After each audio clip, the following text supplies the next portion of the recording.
Elect, elective, electively and election. এখানে 4টি word দেওয়া আছে এবং সেন্টেন্সটি দেওয়া আছে। What is the verb of election? What is the verb of election? আমরা একটু দেখে নেই। ইলেক্ট, ইলেক্ট অর্থ হচ্ছে নির্বাচিত করা। ইলেকটিভ, ইলেকটিভ হচ্ছে ঐচ্ছিক বা নির্বাচক, যে নির্বাচিত করে। এবং ইলেকটিভলি, ইলেকটিভলি হচ্ছে নির্বাচিতভাবে। ইলেকশন, ইলেকশন হচ্ছে নির্বাচন। ইলেকশন, নির্বাচন, এটা হচ্ছে নাউন। এবং ইলেক্ট অর্থ হচ্ছে নির্বাচিত করা এবং ইলেকটিভলি হচ্ছে নির্বাচিতভাবে।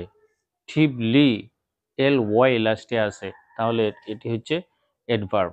তাহলে ইলেক্ট শব্দটি হচ্ছে নির্বাচিত করা, নির্বাচিত করা অর্থে প্রকাশ পাইছে। সুতরাং এটা হচ্ছে ভার্ব। এই সেন্টেন্সে ভার্ব হচ্ছে ইলেক্ট। ইলেক্ট শব্দটি হচ্ছে verb. Thank you very much for watching the video.